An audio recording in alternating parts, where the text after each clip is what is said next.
Hello সবাইকে, সবাই তোমরা কেমন আছো? আশা করছি ভালো আছো। আমিও খুব ভালো আছি। শীতের সকাল আস্তে আস্তে শুরু হয়েই গেল।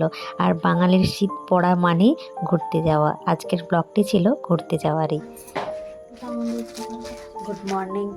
এখন প্রায় সকালবেলা ভোর 5:30 বাজছে। তো আমরা এখন বেরিয়ে যাচ্ছি। কোথায় যাচ্ছি সেটা তোমাদেরকে যেতে যেতে শেয়ার করছি। আর আজকে যাচ্ছি কলকাতা। তো চলো ট্রেনে গিয়ে তারপরে দেখা হচ্ছে। বেরিয়ে পড়েছি আমরা। এই বাড়ি থেকে সবাই বেরালাম, সবাই মিলে।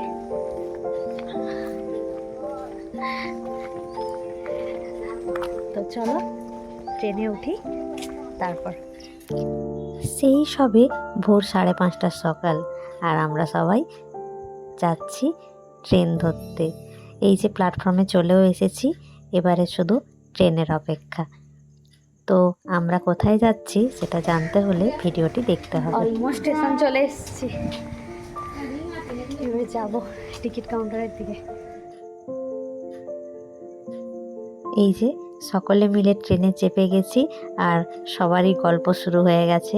সকালের জার্নি আস্তে আস্তে শুরুই হলো। এই যে মেদিনীপুর স্টেশন থেকে জাস্ট ট্রেনটা বেরোলো।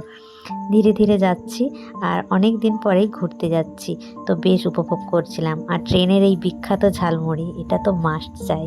তারপরে ছোট বোনেরা এগুলো কিনেছিল, তো এগুলো খাওয়া দাওয়া হচ্ছিল সকলে মিলে। তারপর ফাইনালি পৌঁছে গেলাম হাওড়া। এই কলকাতা শহরটা বড়ই অচেনা আমাদের কাছে। আমরা সঠিকভাবে সবটা জানি না, কিন্তু খুঁজে নিয়ে ঘুরতে অবশ্যই পারি। তো এই যে চলে এসেছি আমরা ইন্ডিয়ান মিউজিয়াম।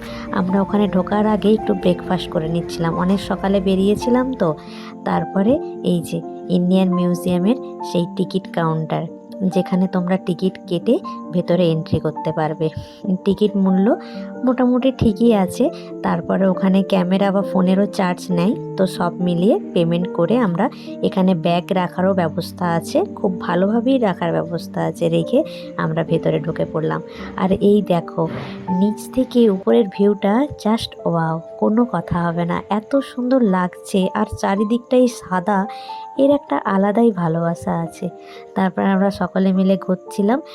নিচটা ঘোরার পরে আমরা ভাবলাম একটু ওয়াশরুম যাওয়া যাক, কারণ আমরা অনেক সকালেই বেরিয়েছিলাম বাড়ি থেকে। আর তোমাদের সাথেও শেয়ার করব যেখানের ওয়াশরুমগুলো খুবই ভালো। তো এইদিকে সোজা এলেই দেখতে পাবে ওয়াশরুম। সেখানে ভিডিও ফুটেজ অ্যালাউ ছিল না, তো তাই ভেতরটা দেখাতে পারিনি, কিন্তু খুবই ভালো।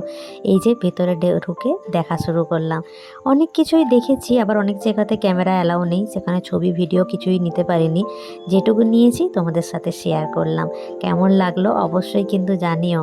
আর তোমরা কারা কারা ইন্ডিয়ান মিউজিয়াম গেছো অবশ্যই কিন্তু কমেন্ট করবে। আর এইটা ছিল উপরের ভিউটা, মানে একবার দেখলে ওখানে দাঁড়িয়েই দেখতে ভালো লাগবে। তারপর আমরা দেখে এখান থেকে বেরিয়ে পড়লাম বাড়ির জন্য। তো চলো টাটা, দেখা হচ্ছে পরের একটি ভিডিওতে।